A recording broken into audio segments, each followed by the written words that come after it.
Ունի բնակիչները կարծիք են հայտնել, որ հնարավոր չէ ադրբեջանական կողմը իրենց դիրքերից կրակի եւ հասնի գյուղի կենտրոն, հնարավոր է տեղաշարժ կա։ Դուք էսկալացիայի վտանգ տեսնում եք, երեք Սուրեն Պապիկյանն էլ ասաց, որ ադրբեջանական կողմը հերքել է, որ իրենք չեն կրակել։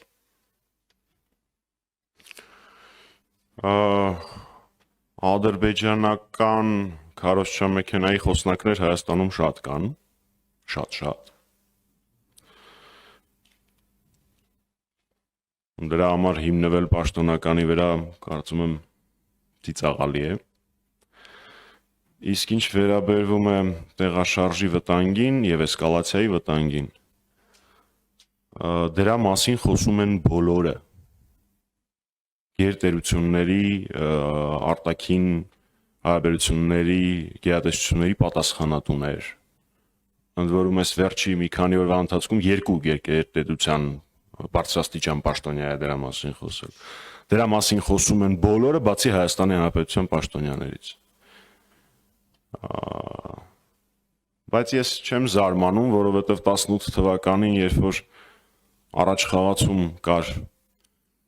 ադրբեջանական զինուժի, առաջ խաղացում չէ, կուտակումներ կային ադրբեջանական զինուժի Արարատի մարզի ուղղությամբ։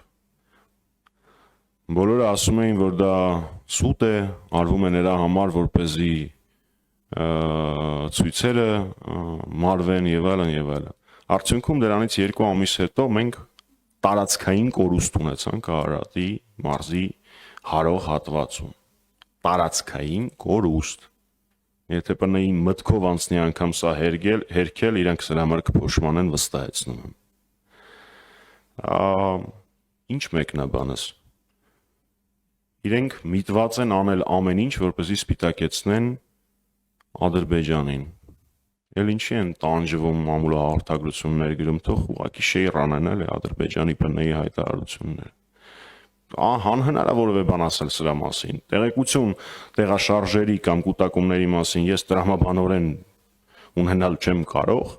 բայց միջազգային տարբեր կառույցների, գերտերությունների բարձրաստիճան պաշտոնյաների հայտարարություններից հասկանալի է դառնում, թե ինչքան վտանգավոր է Հայաստանի շուրջ ստեղծված իրավիճակը, ընդ որում թե տարածաշրջանային տրամաբանության մեջ, եւ թե աշխարհաքաղաքական դրության մեջ, հաշվի առնելով մեր բարեկամ եւ հարևան Իրանի շուրջ զարգացումները, հաշվի առնելով առհասարակ աշխարհաքաղաքական իրավիճակը եւ աշխարհակարգի միջազգային իրավունքի վիճակը, բայց ամեն ինչ նորմալ է, ժողովուրդ մի անհանգստացեք, ամեն ինչ կկարգավորվի, ամեն ինչ վերահսկողության տակ է, որովհետեւ Հայաստանի Հանրապետության վարչապետի աթոռին նստած մարդը պատերազմի մեջ է, ուղղակի պատերազմի մեջ է Հայ Առաքելական Սուրբ Եկեղեցու